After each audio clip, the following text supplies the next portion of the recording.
Oui, bonjour, merci à tous d'être là. Et je suis ravie d'être avec vous pour célébrer les zones humides, en ce mois des zones humides. Et donc moi je vais vous parler des zones humides tropicales. Vous entendez souvent parler des mangroves.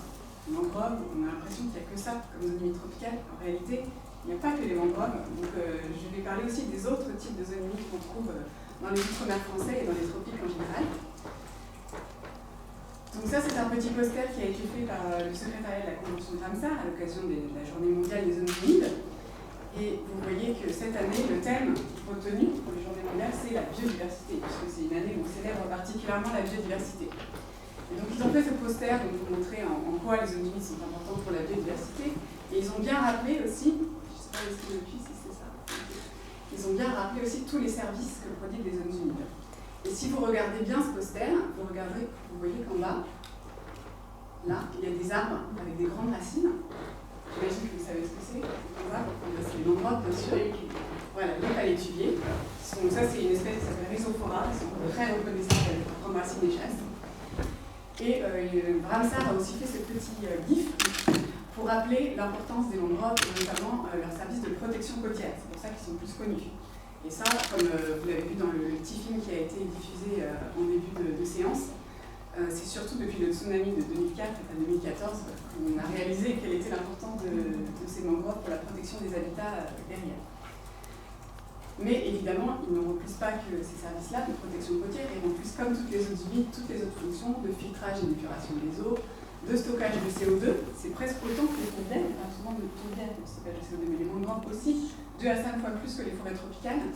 C'est des réservoirs de biodiversité, évidemment, et ils sont aussi importants pour les ressources halieutiques, puisque les poissons, les bébés poissons, ils jouent un rôle de nurserie pour les bébés poissons qui ensuite vont aller coloniser les herbiers et les récifs coralliens, qui sont des écosystèmes associés aux mangroves.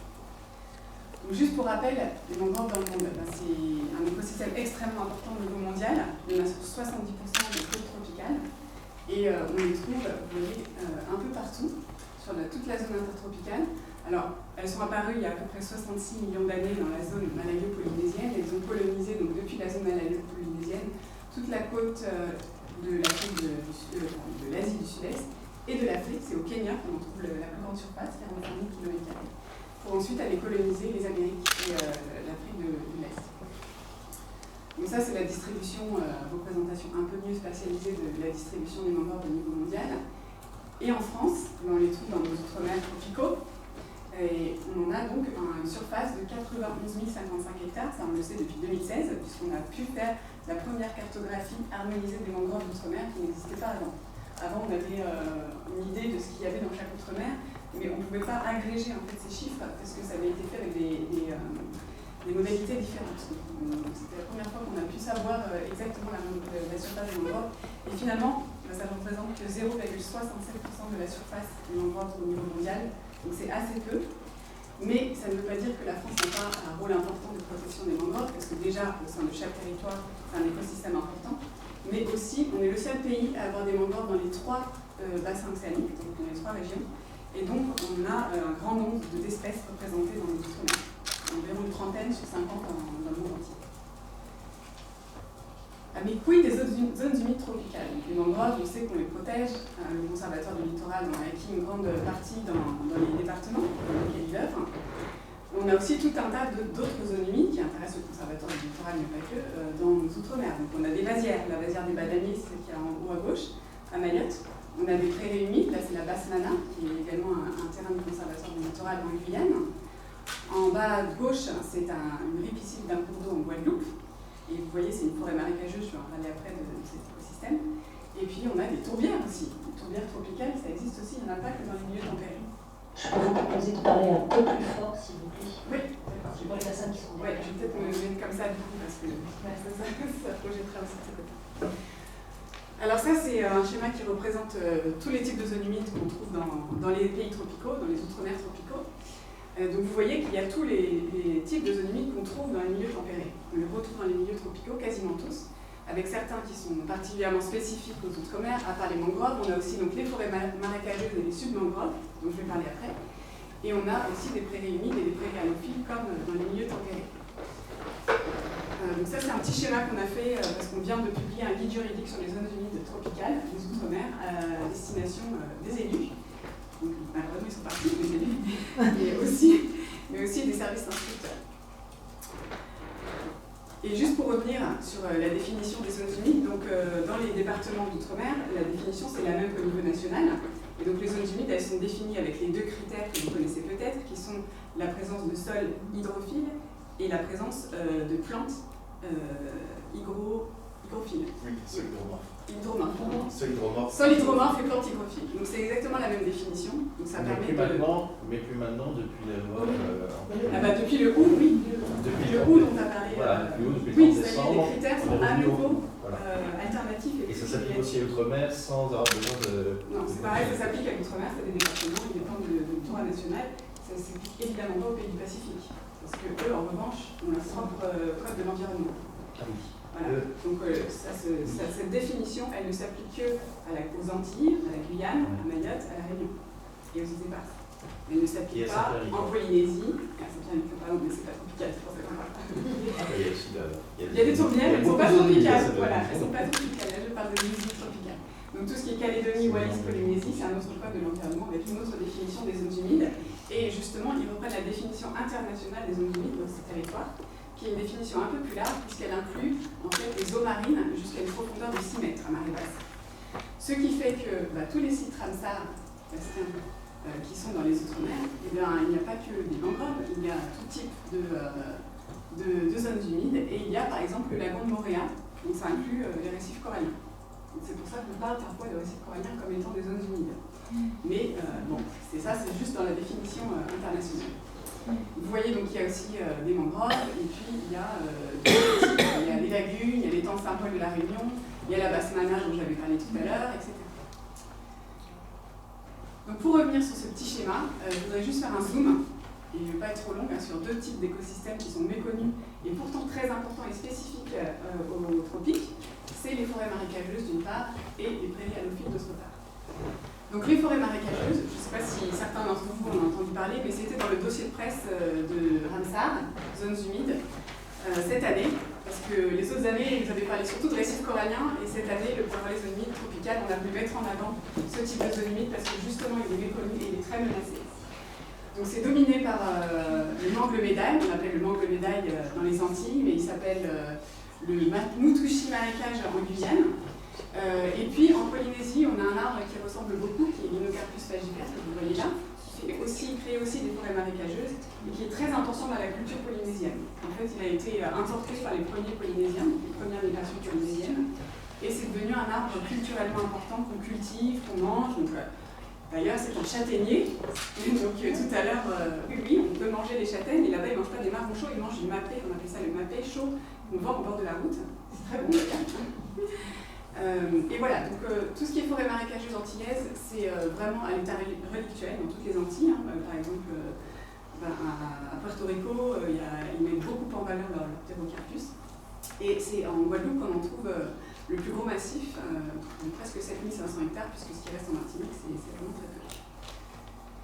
Voilà, ça donne ce genre de paysage, donc c'est assez extraordinaire et c'est quand même très différent des mangroves. Quand on se retrouve dans une forêt marécageuse, c'est au-dessus des mangroves, donc c'est pas dans la zone de balancement des marées, c'est au-dessus de la zone de balancement des marées. Mais ça a un rôle extrêmement important également de protection des côtes, et ça a un rôle important, il y a des espèces endémiques qu'on retrouve dans ces forêts marécageuses, notamment en Guadeloupe, où une espèce rarissime de chauve-souris qui est spécifique à la forêt marécageuse. Donc on est jusque là. Alors maintenant la submangrove. Je ne sais pas si vous avez déjà entendu ce terme, submangrove. On parle beaucoup de mangrove, mais la submangrove, qu'est-ce que c'est? Eh bien c'est une distribution de différentes espèces qui sont dominées par l'arbre indigène qui est Hibiscus tilaceus, en association avec la grande fougère dorée qui est la Crousticone aureum, et on retrouve exactement les mêmes espèces en Polynésie et à La Réunion, donc presque les mêmes espèces, qui constituent donc cette submangrove. Cette submangrove, elle joue un rôle qu'on pense similaire à la mangrove, même si elle n'est pas exactement sur la même partie de l'estran, donc elle est un peu plus en amont que la mangrove également. Mais c'est des espèces indigènes et donc qui caractérisent le littoral de la Réunion et de la Polynésie.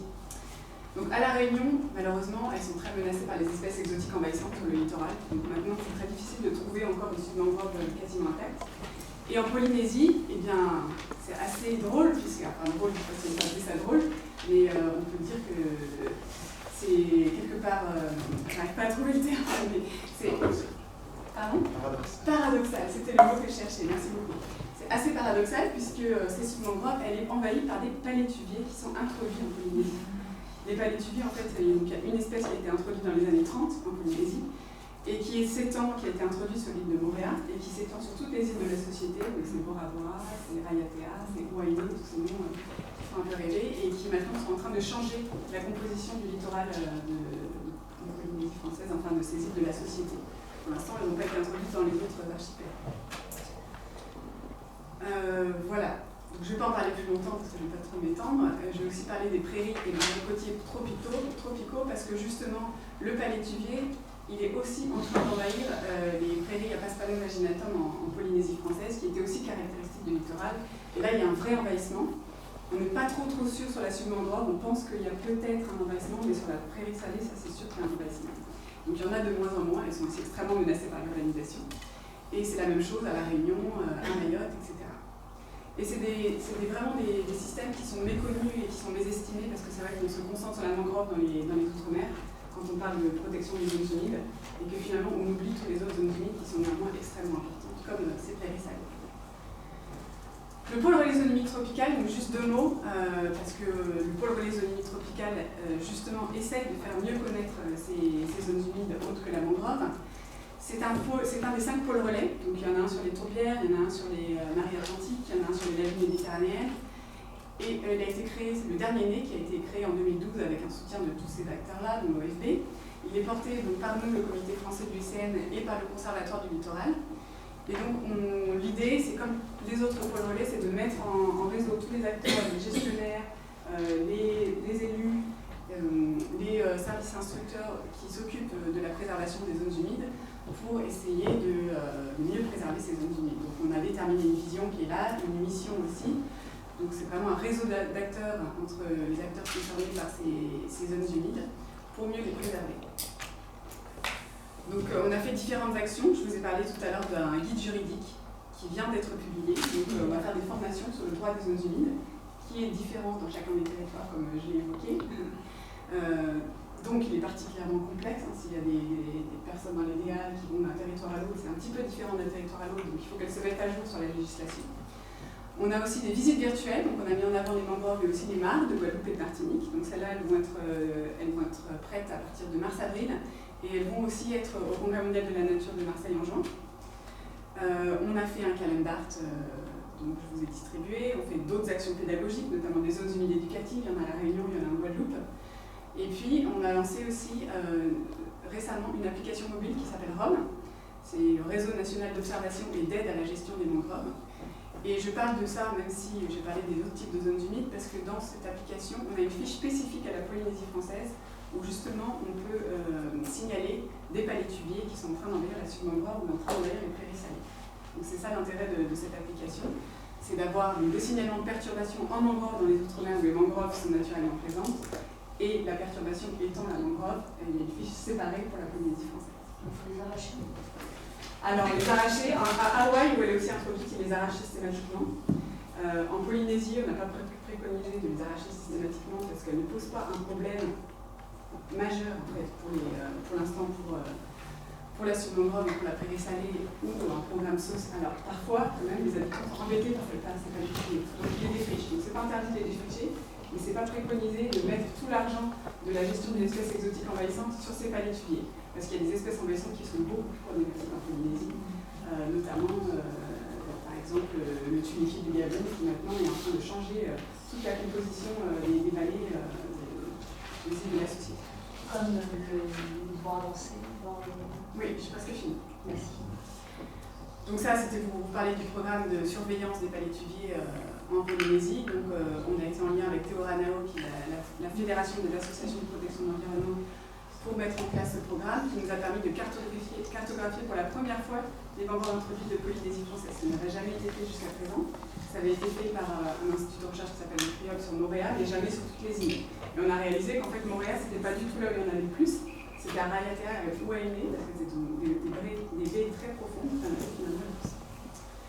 Donc en conclusion, c'était pour rappeler que dans les zones humides tropicales, c'est pas que les mangroves, c'est tous les autres types de zones humides, que certaines d'entre elles sont particulièrement menacées, on vous parlait des forêts marécageuses et des submangroves, et aussi, juste pour faire un lien avec une motion qu'on a préparée pour le Congrès mondial, parce qu'on parle beaucoup d'émotions ici, et qui originellement avait été préparée par les experts du groupe Outre-mer que j'anime, et qui était initialement sur les mangroves, les forêts marécageuses, les prairies et les marais côtiers tropicaux, mais qui passait à la moulinette internationale du WWF Allemagne, du ministère des Affaires étrangères allemand, du ministère des Affaires étrangères anglais, finalement s'est recentré uniquement sur les mangroves. Donc c'est quand même assez typique de l'intention internationale qui est portée uniquement sur les mangroves quand on parle de prairies, de zones humides tropicales et pas sur les autres types de zones humides. C'est normal, il y a beaucoup de mangroves en Allemagne. En fait, l'Allemagne a un gros programme de protection des mangroves. Donc, l'équivalent de l'Agence française de développement qui s'appelle GIZ finance à coût de gros millions des programmes de protection des mangroves dans l'océan Indien notamment. C'est pour ça qu'ils ont porté la motion. C'est eux les porteurs principaux de cette motion. Merci beaucoup. Merci à tous. C'était instructif de l'extension autour de l'île, mais pas seulement les mangroves. Maintenant, nous allons donner la parole à Madame Marie-Laure Vercambre, directrice générale du partenariat français pour l'eau. Je suis là. Bonjour. Moi, on m'avait demandé de parler des zones humides dans les conventions internationales. Donc, je vais aller vite. Voilà, c'était plutôt pour porter à votre attention l'importance de tout ce qui est droit international et les politiques juridiques.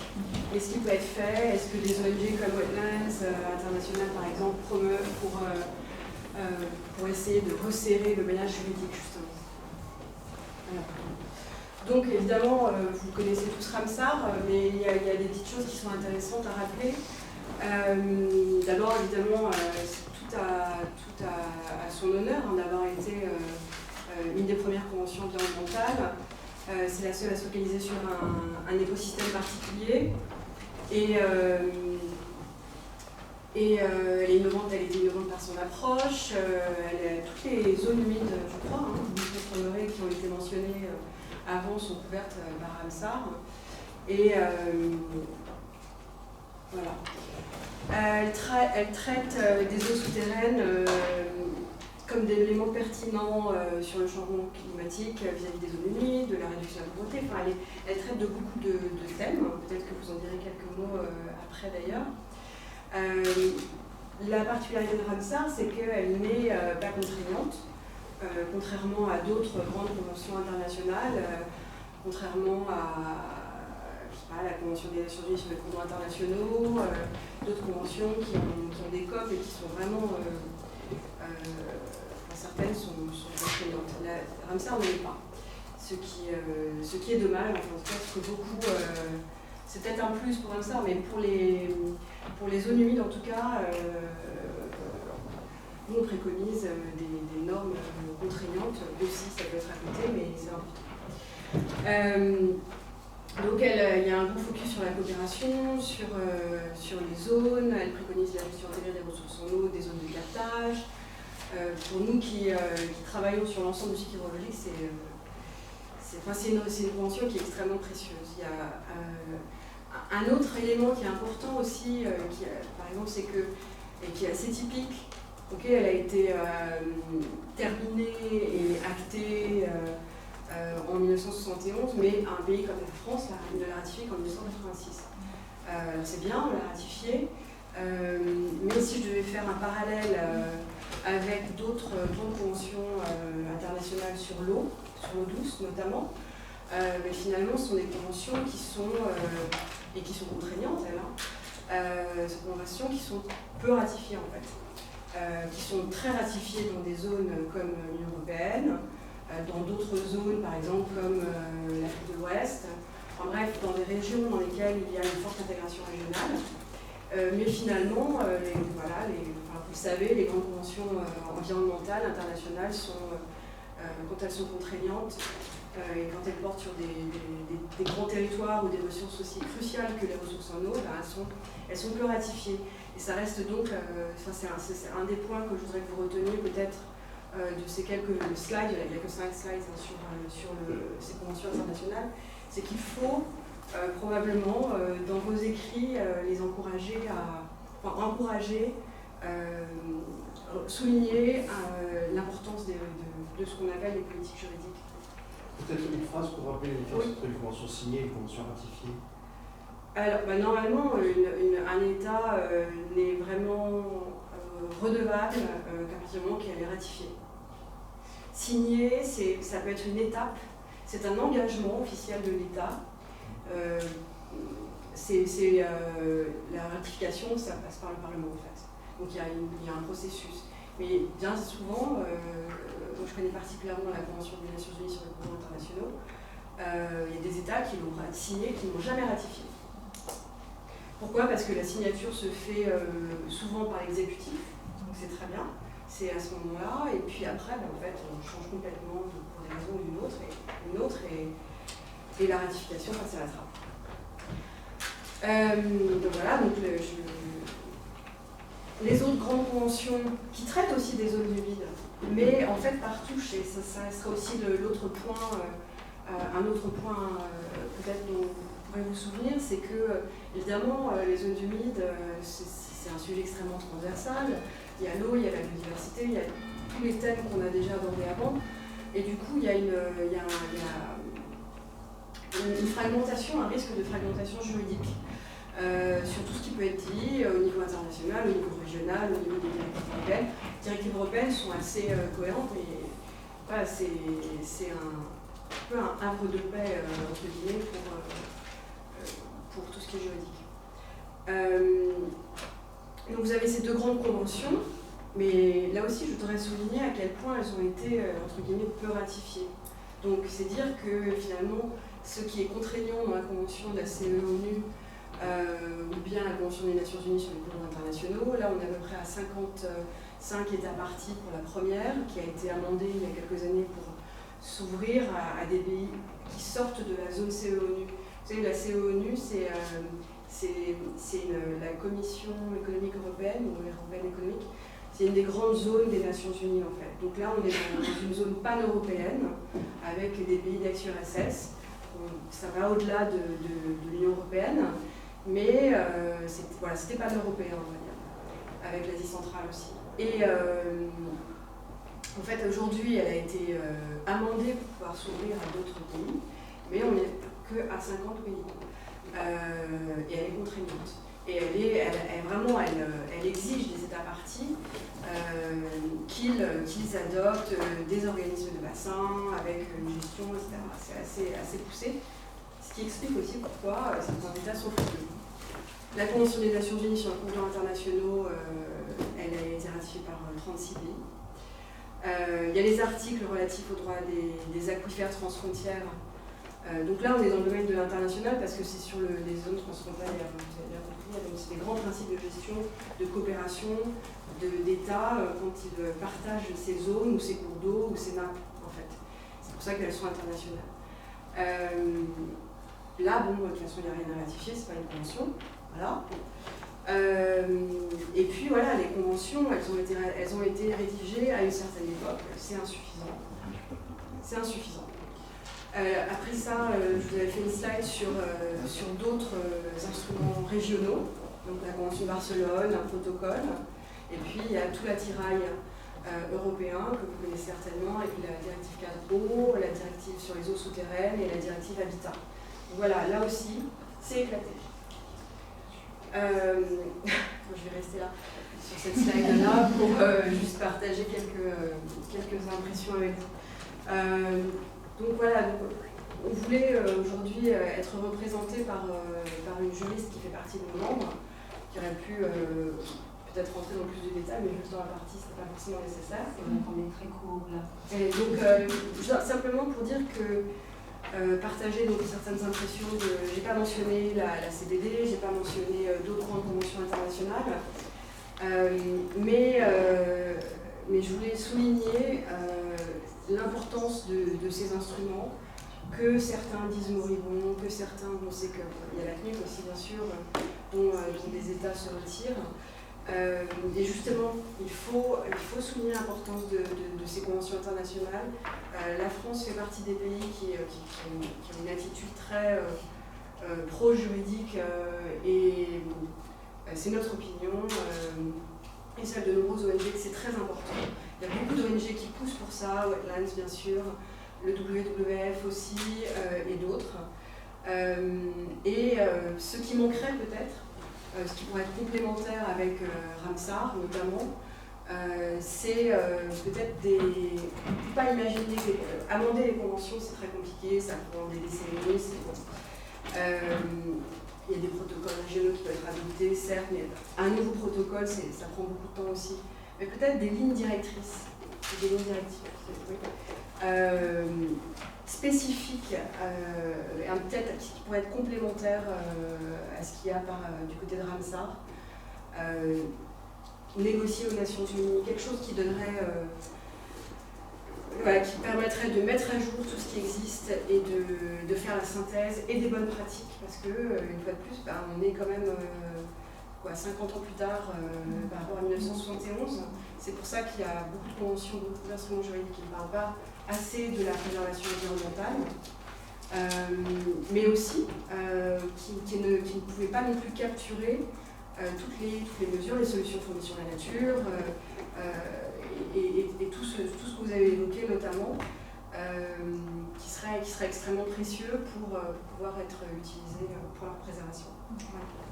Merci, Madame Bercamp. C'est un sujet ardu. Est-ce qu'il y a une question pour Madame Bercamp? Sinon, on enchaîne tout de suite sur Bastien Coïc, Ramsar France, en charge de l'organisation de la Journée mondiale des eaux humides. Normalement, il y a deux programmes. Oui. Je suis bien embêté parce qu'il y a beaucoup de choses, quasiment tout qui a déjà été dit à un moment ou à un autre des différentes présentations, son introduction et autres. Bon, alors, on passe au suivant. Je vais rebalayer, repréciser certaines choses pour rebondir tout à fait sur les aspects contraignants de la Convention. Sinon, on passera aux questions de la salle. Il faut savoir qu'en France, pardon ? Oui, c'est celle-ci, oui.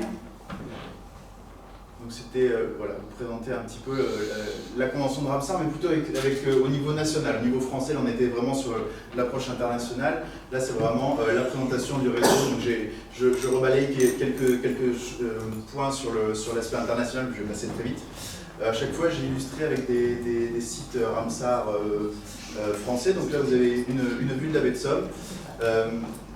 Donc, la convention de Ramsar, signée à Ramsar en Iran en 1971, on en a parlé tout à l'heure. Il faut juste savoir qu'en fait, les prémices de la convention ont eu lieu quasiment 10 ans avant, au Sainte-Marie-de-la-Mer, avec la conférence MAR, avec des ONG, des États et des scientifiques qui avaient appelé déjà à préserver les zones humides, notamment pour la préservation des oiseaux d'eau. Il a fallu une dizaine d'années pour que la convention arrive à être signée en 1971. Donc son objectif, c'est la conservation et la gestion rationnelle, on pourrait dire aujourd'hui, le terme aujourd'hui c'est durable des zones humides, et de leurs ressources. Donc on est au départ sur une préservation des oiseaux d'eau, les habitats des oiseaux d'eau, donc les zones humides, et au fur et à mesure, on a étendu la convention à la prise en compte de tous les aspects de la biodiversité, également les valeurs sociales et culturelles, c'est-à-dire les activités qui avaient lieu sur ces territoires-là. Il faut savoir aussi qu'en 1971, en France, la loi de la protection de la nature n'existait pas, on ne parlait pas du tout de changement climatique, artificialisation, c'était un mot, c'était des choses qui vraiment, c'était des problématiques qu'on n'avait pas à l'esprit à l'époque, et on était vraiment sur l'aspect naturel. Donc, petit à petit, la Convention a évolué pour prendre en compte tout ça. Donc on est sur un label de reconnaissance d'importance mondiale des zones humides et ça récompense et valorise des actions de gestion durable, donc ce qui a déjà été fait, et ça incite les gestionnaire à continuer cette gestion durable. Effectivement, on est sur un outil qui n'est pas réglementaire, ce qui en soi au niveau national n'est pas vraiment un problème parce qu'on a un panel réglementaire qui est assez diversifié, assez large, et Ramsar vient comme un outil en plus qui vient, on va dire, reconnaître et labelliser des zones humides bien gérées, avec des plans de gestion notamment. Donc ça, Anne en a parlé tout à l'heure, on est sur une large gamme de milieux, donc j'ai des photos après pour illustrer rapidement, mais on prend les zones humides, ce qu'on entend en termes de définition française, mais on prend aussi les cours d'eau, et puis une partie des zones marines dont la profondeur à marée basse n'excède pas 6 mètres, comme le disait Anne tout à l'heure. Donc il faut voir qu'au niveau mondial, c'est 171 pays maintenant qui ont ratifié la Convention, près de 2400 sites, donc vous voyez la répartition ici. Chaque point est un site, mais n'est pas proportionnel à sa surface, donc c'est pour ça que vous voyez plein de points en Europe, puisqu'on a la moitié quasiment des sites Ramsar qui sont en Europe. Mais on a certaines zones humides immenses, notamment en Amérique du Sud ou en Russie, qui n'apparaissent pas vraiment, mais parce que ça représente des superficies colossales. En termes de diversité de milieux, on a vraiment tout type de milieux. Donc vous avez la forêt amazonienne que vous voyez à gauche, des récifs coralliens en mer Rouge, des lacs glacés intérieurs en Pologne, comme des archipels au large du Brésil. Tout ça sont des sites Ramsar. Vous avez des fleuves en Afrique ou des estuaires et des baies en Amérique du Sud, avec à chaque fois des paysages et des diversités d'habitats et d'espèces faunistiques et floristiques différentes. Voilà pour le portrait international. Au niveau national, on a 50 sites Ramsar. Donc la France a ratifié la Convention en 1986. Vous avez la carte ici des sites Ramsar, donc on a 38 sites métropolitains, 12 dans les Outre-mer, avec donc le dernier site, j'en parlais tout à l'heure, la vallée de la Scarpe et de l'Escaut pour la métropole qui se situe ici, et le tout dernier et l'avant-dernier, mais le tout premier de La Réunion, l'étang de Saint-Paul, qui a été labellisé cet été, donc en mi-2019. Dans les sites labellisés, vous voyez le marais du Fier d'Ars à gauche, la baie du Mont-Saint-Michel, et une diversité de milieux à la fois naturels, d'anciens milieux qui ont été artificiels, qui ont été labellisés. Donc là, c'est des anciens salins, donc des zones d'extraction de sel en Méditerranée, qui accueillent de nombreux oiseaux, dont les flamants roses, donc on peut voir un vol au-dessus de l'image. Des lagunes méditerranéennes, en bord de Méditerranée, donc là c'est à côté de Palavas-les-Flots. Des étangs en Martinique, l'étang des Salines. La Camargue avec une vue aérienne du premier site de Ramsar labellisé. Une autre zone humide, alors à gauche c'est pas flagrant, mais il faut se dire qu'une zone humide c'est un territoire qui a de l'eau toute ou partie de l'année, et là en l'occurrence c'est en partie. Cette zone-là, vous voyez ce petit buisson, en fait, il est ici. Et ça a été pris mi-novembre, et ça 2 semaines plus tard. Et c'est où ça? En Corse, c'est les mares temporaires des Trépadoules au sud de la Corse. Voilà, donc les 3 petites mares là qui abritent une biodiversité surtout floristique, très très riche et très très rare surtout. Voilà. On a également des des étangs qui ont artificialisé, qui sont totalement artificiels, pas artificialisés, qui ont été créés avec ici une digue qui a été créée avec un objectif il y a quelques siècles en faisant sauter cette digue, d'inonder la vallée pour empêcher les envahisseurs d'envahir les territoires. Et aujourd'hui, on est sur un territoire, c'est l'étang de l'Inde, là, qui abrite des milliers de canards en hiver et même toute l'année. Des zones de montagne également avec le bassin du Drugeon dans le Doubs, avec un lac qui a la particularité à ce niveau-là d'avoir un exutoire et donc de pouvoir se vider en quelques jours totalement, avec des mécanismes pas encore tout à fait connus. Et c'est où ça, le lac? Ça c'est dans le Doubs, dans le bassin du Drugeon, à côté de Pontarlier. C'est un glaciaire. C'est les tourbières de Frane, pour être précis, à côté, le lieu à côté qui est connu. Il y a un projet de restauration de tourbières, un projet européen de restauration de tourbières qui se termine sur ce territoire-là. Vous avez également des lacs intérieurs, donc là c'est le lac de Grandlieu, juste au sud de Nantes, avec toujours sur ces milieux-là, la plupart du temps, de l'activité. Donc là c'est de l'activité agricole avec du pâturage qui permet d'entretenir les milieux, de les maintenir ouverts et d'avoir une activité, comme je disais tout à l'heure, humaine sur ces territoires-là. Et on a des marais aussi qui sont habités, avec là le marais d'Aumarois dans le nord de la France, où où on a des personnes qui vivent sur des îles, en fait, au milieu du marais, avec une grande culture maraîchère. Là, on est sur le dernier marais maraîcher de France, le marais de Marois, avec des cultures comme le chou-fleur, la carotte, etc. Donc voilà un petit peu pour le portrait français. Alors ce qu'il faut savoir, c'est qu'on a 50 sites, mais on en a plusieurs qui sont en cours de labellisation avec une vraie dynamique. C'est des choses qui avaient été préconisées dans le rapport Tufnel-Bignon dont on a parlé en introduction. C'était d'arriver d'ici 10 ans à doubler le nombre de sites Ramsar français. Donc là, vous voyez, chaque petite croix rouge, c'est un site potentiel, alors qu'il y a un stade plus ou moins avancé. Avec le dépôt avant-hier du projet pour le site Ramsar de la baie d'Audierne, dans le Finistère. Une extension donc, du bassin du Drugeon, c'est l'image qu'on voyait tout à l'heure, là voilà, à l'ensemble des tourbières du Haut-Jura, mais également des tourbières au niveau du Massif central, le Val d'Allier, donc au niveau du département du même nom, le Marais Poitevin qui est en phase de labellisation, la réserve du Pinail dans la Vienne, c'est l'image que vous voyez ici, qui sont en fait des micro-marques qui ont été créées par l'extraction de pierres meulières pour faire les moulins. Enfin, ou des moulins, pardon. Voilà, donc des sites à chaque fois très diversifiés et avec vraiment pas mal de sites potentiels. Tiens, sur la Méditerranée. Méditerranée, non, rien pour l'instant. Alors on a déjà pas mal. On a aussi il y a eu quelques projets et autres. S'il faut arriver sur la Méditerranée, il y a quand même une assez grosse pression, notamment démographique, voilà. Et il faut aussi que le site il remplisse certains gages de qualité. Pour être labellisé site Ramsar, j'en ai pas parlé, il faut remplir au moins un des 9 critères qui sont stipulés par la Convention, qui sont des critères écologiques. Mais au niveau national, comme on n'a pas de contraintes réglementaires, le ministère de la Transition écologique et solidaire s'assure que le site, en gros, ait un plan de gestion et une gouvernance claire et établie et un projet de territoire. C'est-à-dire qu'est-ce qu'on va faire avec le label une fois qu'on l'aura. Donc des sites avec soit trop de pression ou voilà, une gestion où on navigue un petit peu à vue, voilà, ce sont des sites que l'État français va choisir de ne pas labelliser tout de suite, va voilà, plutôt travailler au niveau du territoire, à mettre en œuvre le projet pour ensuite labelliser le site une fois qu'il sera voilà, en ordre de marche, on va dire. Oui. La labellisation dépend de chaque État, il n'y a pas un organisme international. Si, il y a le secrétariat de la Convention de Ramsar qui valide à la fin le processus, mais chaque État a sa procédure spécifique et au niveau national, elle est un petit peu renforcée pour ne pas désigner n'importe quel site du fait qu'elle n'ait pas de conséquences réglementaires. Oui. C'est à Madère, c'est ça, sur un des projets de Cameroun?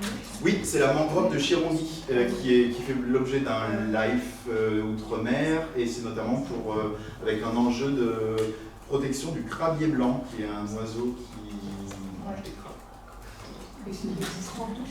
Les Croix-Rouges, c'est tous les sites qui ont émis l'idée d'une démarche de labellisation, de s'inscrire vers une labellisation Ramsar. Donc là, c'est les temps de l'Inde, mais on n'est plus sur une extension. Extension, j'aurais pu le différencier. Là, c'est l'Ain qui est en train le département qui est en train d'essayer de voir comment définir une stratégie de labellisation à l'échelle de son département. Voilà. Et sur Val d'Allier, parce que j'ai persuadé que c'était acquis déjà. Non, mais on travaille avec le CEL, justement, avec Estelle Cournez du CEL d'Allier, là, pour travailler à la labellisation, parce qu'on a un site vraiment... Non, pas encore. C'est en cours. Et le municipal retarde aussi un petit peu toutes les démarches parce qu'on vise avec des projets, comme je vous disais tout à l'heure, avec une gouvernance claire et un projet de territoire. Donc il faut qu'il y ait une volonté locale d'avoir une labellisation. Donc des fois, des choses comme des élections et autres perturbent un petit peu la dynamique et il faut arriver à concilier avec ces impératifs nationaux. Voilà un petit peu, 3 diapos sur les points d'actualité très rapides. Donc je vous le disais tout à l'heure, 50e site Ramsar qui a été labellisé le 2 février, donc dimanche, c'est tout neuf. Les vallées de la Scarpe et de l'Escaut, 27 000 hectares et quelques, avec donc une particularité d'avoir un lien entre nature et histoire, puisque c'est des anciennes zones minières, avec notamment des étangs d'effondrement minier, des affaissements miniers qui aujourd'hui ont créé des étangs avec une biodiversité riche, et puis toujours au niveau visuel, des éléments du patrimoine, comme les chevalements qui servaient à l'extraction de charbon à l'époque. Et puis, on le disait tout à l'heure, le lien avec l'aspect transfrontalier, avec le marais d'Archy qui est côté belge et qui permet d'avoir une cohérence écologique parce que eux, les oiseaux, ils s'en fichent qu'il y ait une frontière ou pas, ils vont sur une zone humide et en fait, la vallée de la Scarpe et de l'Escaut et le marais d'Archy à côté, c'est une même entité écologique. Donc ça permet d'avoir une cohérence écologique de ces deux sites-là. La journée mondiale de l'Inuit, donc c'est la date anniversaire, le 2 février, date anniversaire de la signature de la Convention de Ramsar. En France, c'est tout le mois de février, parce qu'on a pas mal d'animations, avec un thème sur les zones humides et biodiversité, Anne en a parlé tout à l'heure. En 2019, on était à plus de 700 animations et 30 000 participants, 30 000, on va dire, 95% des animations, c'est du grand public, hein, donc on peut dire 30 000 personnes qui viennent découvrir les zones humides, donc ça peut être des animations nature, des projections, des ciné-débats, des conférences, voilà, des chantiers de nettoyage de zones humides. Et c'est 30 000 personnes en 2019. Et là, on a un thème effectivement qui est assez porteur cette année, donc on va approcher, voire dépasser les 800 animations cette année sur le mois de février.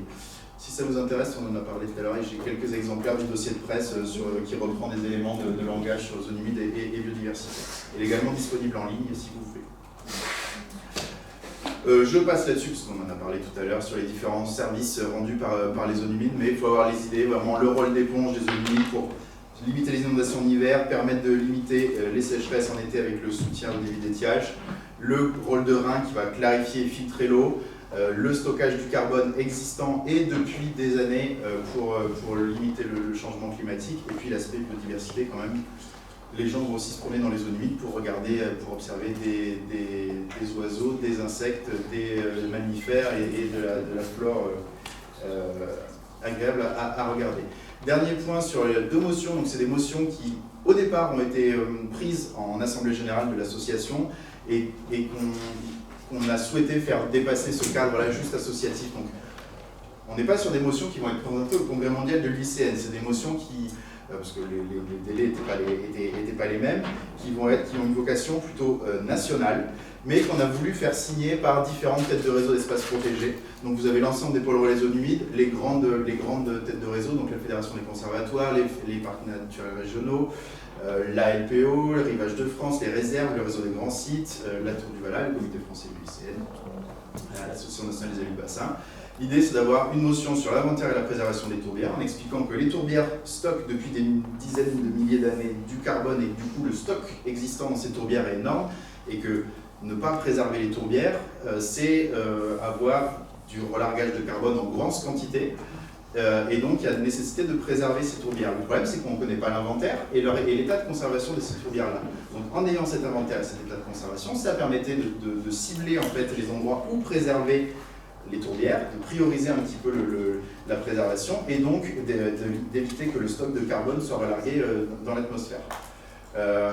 Et puis la deuxième qui est une motion qui reprend des éléments portés par l'UICN depuis plusieurs années, c'est le fait qu'il faut promouvoir les zones humides comme des solutions fondées sur la nature, c'est-à-dire qu'elles sont naturellement la capacité à répondre à des enjeux de société, comme je l'ai dit tout à l'heure, en lien avec les aspects inondation, stockage de carbone, lutte contre les changements climatiques et événements climatiques extrêmes, et qu'en plus elles apportent du bien-être à l'homme et elles hébergent une biodiversité très riche. Donc la nécessité de protéger, restaurer et communiquer pour arriver à faire comprendre que ces milieux-là, c'est pas les marécages qu'on voit dans les films, dans l'histoire qu'on a pu lire dans la littérature, mais c'est vraiment des zones importantes qu'il est nécessaire de préserver et en plus nous rendent ces services gratuitement. Il y avait l'agence de l'eau avait dit de Rhône Méditerranée Corse avait dit il y a quelques années qu'ils estimaient que c'était 5 fois moins cher de préserver une zone humide que de construire une infrastructure qui rendrait les mêmes services à l'homme. Donc il y a vraiment, c'est à la fois un enjeu de préservation de la nature au sens large, mais même si on va sur l'aspect économique, c'est intéressant. Donc voilà, il faut vraiment arriver à faire comprendre ça pour faire aussi changer l'image des... et ça passera par faire changer l'image des zones humides auprès de tous. Qui c'est qui avait fait cette réunion ? L'agence de l'eau Rhône Méditerranée Corse. Et c'était quel type de service? C'était la protection contre les inondations? Notamment, oui, beaucoup. Ça, c'est des choses, ça se calcule facilement parce qu'on sait combien coûte un barrage à construire et on sait le volume qui est stocké dans des... Ça me paraît très peu comme rapport. 5. Parce que quand on voit ce qui est effectivement la préservation et ce qui est la construction avec l'aspect foncier, etc., le rapport de 1 à 5 me paraît à peine faible. Ouais.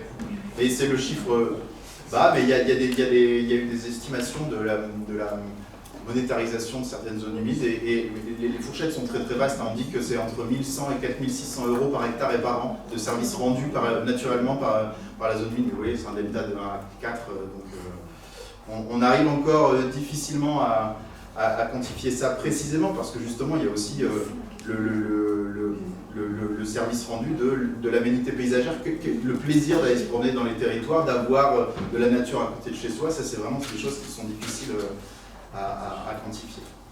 Il y a une chose qui n'a peut-être pas été dite, parce que moi je viens d'une zone de montagne, oui. Et les zones humides de tête de bassin sont extrêmement importantes. Elles sont petites, oui. C'est pas là de grands lieux, hein, elles sont généralement peu de surface, mais elles contribuent à réguler les cours d'eau.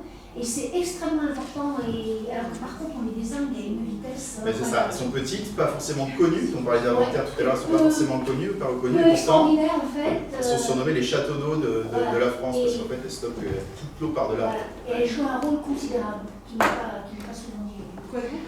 On va passer la parole au moment à Mme Anne Conis du Conservatoire du Littoral, qui devait faire une petite intervention. Alors, nous allons vous écouter, Mme Conis. Oui, merci. Moi, je n'ai pas de PowerPoint et d'ailleurs... Non, mais vous pouvez utiliser le micro, par contre, en appuyant simplement sur le bouton vert. Et le diriger vers... Voilà. Merci. Non, j'ai pas de PowerPoint et entre autres parce que, d'abord, vous pourrez vous rendre compte que tout le monde a déjà largement exposé et qu'en plus, quelque part, on dit un peu tous la même chose parce qu'on est tous engagés un peu sur les mêmes objectifs, avec évidemment des spectres d'intervention un peu différents, mais on est quand même très convergents sur les dispositifs à mettre en place. En fait, je pourrais compléter, pour reprendre un peu la discussion qui avait lieu sur la définition, par exemple, d'un site Ramsar, mais c'est sur l'aspect, les caractéristiques du conservatoire, et notamment comme acteur foncier. En fait, je trouve que c'est important de le répéter parce que tout ce qui peut être après déployé, on vient de le voir par exemple sur les sites Ramsar, évidemment, un site nécessite une gestion, et sans gestion, pas de label, je crois qu'on doit pouvoir dire ça parce qu'en fait la gestion est quand même déterminante et pour pouvoir mettre en place une gestion cohérente, eh bien en France il n'y a rien de plus sûr, on va dire, que la propriété foncière. Ça ne peut pas être peut-être une règle absolue, mais en France c'est ce qu'on a trouvé de mieux comme système pour pouvoir développer des systèmes qui aillent parfois au-delà même du réglementaire. Enfin, en tout cas, c'est un peu l'ADN du conservatoire depuis 1975, c'est d'acheter les terrains. Et là, on retrouve certains aspects qui ont été vus, c'est-à-dire redonner une cohérence de site et lutter contre cette défragmentation des espaces, donc redonner de la cohérence pour des questions, et là on peut redévelopper biodiversité, restauration de zones humides, mangroves, voilà, et même zéro artificialisation nette, enfin la propriété privée au sens du conservatoire, qui est évidemment pas privé mais public, permet de mettre en place ce type de travail par la suite. Voilà, ça c'était un premier aspect. Ce que je voulais peut-être juste dire par rapport au titre même de l'intervention aujourd'hui, qui était biodiversité, les enjeux des zones humides, des mangroves et zéro artificialisation nette, c'est vrai que le conservatoire est engagé un peu dans tous ces aspects. On pourrait rajouter l'agriculture littorale, on pourrait rajouter le changement climatique évidemment. Ce sont énormément de sujets qui traversent le patrimoine du conservatoire qui aujourd'hui dépasse les 200 000 hectares, répartis, comme vous le savez, en métropole, outre-mer. Et donc c'est un engagement un peu de tous les jours des équipes du conservatoire pour eh bien, également comprendre ces enjeux, parce que quelque part c'est des enjeux qui arrivent un peu en même temps qu'on avance, hein. Il y a des choses qu'on découvre, tout n'est pas écrit à l'avance et on ne doit pas s'y conformer. Il y a, comme vous le disiez, il y a quelques années, on ne parlait même pas de biodiversité. Il y a quelques années, on parlait en gros que de nature au sens oiseau. Hein. Donc les choses ont quand même beaucoup évolué. Et donc, il s'agit à la fois de comprendre ces phénomènes et de les adapter aux questions d'acquisition foncière et de gestion. Et par exemple, on note quand même des grandes tendances qui sont qui sont assez dérangeantes, je trouve, en tout cas dans le travail du conservatoire. Cette année, par exemple, on a acheté plutôt moins de surface, mais en signant beaucoup plus d'actes de vente. C'est-à-dire qu'on achète des petites surfaces. Donc en fait, maintenant, il faut aller gratter dans les petites surfaces pour arriver à retrouver cette cohérence. Donc c'est beaucoup de travail sur des surfaces minimes. Donc je pense que le plus facile a été fait. Aujourd'hui, pour continuer, c'est un effort vraiment extrêmement lourd en termes de foncier. Ça, c'est une première chose. Et puis, par ailleurs, ce que je retiens nous, dans notre rapport annuel là, qui va sortir, c'est qu'aujourd'hui, on arrive presque à un équilibre entre les dépenses liées au foncier et les dépenses liées à la gestion. Et ça, c'est un peu nouveau. Et d'ailleurs, le ministère, nous sommes de dépenser plus pour l'acquisition et moins pour la gestion, d'une certaine manière, parce que c'est le boulot du conservatoire. Sauf que voilà, c'est beaucoup plus complexe aujourd'hui, et par contre, tous ces espaces qu'on achète nécessitent de la gestion, pour toutes les raisons qu'on vient de voir, hein, la qualité des espaces naturels, des zones humides, remettre en état. On a vu plein d'exemples, chaque fois que j'ai voyagé, je disais, ça, c'est assez du conservatoire, c'est assez du conservatoire. Que ce soit d'ailleurs pour l'UICN, pour ça, ou même les exemples qu'on pouvait aborder avec les scènes. Mais effectivement, n'importe quelle zone humide nécessite énormément d'entretien, de l'entretien quotidien, des remises en état. C'est vraiment un travail colossal. Et effectivement, je ne veux pas m'étendre plus longtemps, mais dans l'objectif de zéro artificialisation nette, ce qui est clair dans la balance, c'est que préserver ce qu'on a, les garder, les maintenir, évidemment coûte beaucoup moins cher que de retransformer à l'état de nature des zones qui étaient urbanisées. Voilà. C'est vraiment, on est quand même aujourd'hui dans cette course un peu à la fois aux finances, etc., pour arriver à... je pense qu'il faut rester intelligent et se dire que dans le monde qu'on a en main, faisons tout pour au moins déjà valoriser, garder ce qu'on a. Voilà. Et effectivement, cesser de toujours aller là où il reste vers le vide, quoi. Voilà. Je voudrais juste par rapport à ça intervenir parce que justement, cette spécificité qu'a la France de pouvoir faire de l'acquisition foncière de zones humides en zone littorale, c'est quelque chose qui est vraiment spécifique à la France. Et je crois qu'il y a qu'en Belgique peut-être qui ont un programme similaire et qui nous est beaucoup envié. Et en fait, la motion mangrove dont je vous ai parlé à la fin de notre présentation, on avait justement voulu mettre en avant cette protection par acquisition foncière. Parce que la Fédération des CER, comme le Conservatoire du littoral, disent tous que c'est vraiment la meilleure manière de protéger, c'est vraiment d'acquérir foncièrement un espace. Et en fait, elle a été enlevée, cette demande, elle a été enlevée par l'international, donc notamment par l'Allemagne, par l'Angleterre. Et ça a beaucoup chagriné la Fédération des CER et le Conservatoire du littoral qui avait travaillé sur la motion. Et on leur a demandé pourquoi est-ce qu'ils avaient voulu enlever ça. Et en fait, c'est parce que, notamment parce qu'on parlait des mangroves, ils avaient en tête en fait, les trusts américains qui viennent acheter un terrain et qui en fait disent à la communauté locale qui est là depuis des années de partir pour pouvoir ensuite faire des actions de conservation. Et c'est pour ça que ça a été enlevé, mais justement, moi j'ai proposé à la Fédération des CEN de démarrer un débat sur ce sujet-là, au sujet de cette motion, et que le débat soit porté au Congrès mondial, pour parler quand même de l'intérêt de l'acquisition foncière en tant qu'outil de conservation des zones humides et en général de conservation de l'environnement, parce que c'est un vrai débat, je pense, qu'il faut avoir au niveau international, et que le conservatoire peut montrer l'exemple qu'on peut très bien gérer un territoire acquis par l'État, tout en gérant les usages traditionnels qu'il y a sur ces territoires. Je pense que le conservatoire au niveau international, c'est vraiment l'entité qui a la meilleure expérience sur ce sujet-là. Merci beaucoup Anne-Conis d'avoir rappelé les missions essentielles du conservatoire. Monsieur le sénateur Jérôme Billon et Madame la députée Frédérique Tutel nous ont rejoints. Est-ce que vous avez des questions pour eux? Une dernière petite question. Sur vos 200 000 hectares, il y a à peu près quelle proportion de zones humides? Jérôme, ancien président, grand joker. Oui, beaucoup. Jérôme. Je vais aussi dire ça. Et c'est du 50%, 80%? Non, c'est un peu moins parce qu'il y a quand même tout l'aspect dunes, falaises. Il y a des points humides dans les dunes, donc. Oui, mais enfin, je pense qu'on doit être plutôt dans un rapport autour de genre, on va dire un peu moins de 50%, quelque chose comme ça. Mais c'est vrai que en termes de surface, c'est important, et notamment dans tout ce qui est marais, arrière littoraux, les marais atlantiques par exemple, oui, c'est des grandes surfaces. À Canard, il y a 20 000 hectares en Canard, quand même, conservatoire. Ah oui. Le propriétaire de 20 000 hectares. C'est 20 000 hectares de grand rivière.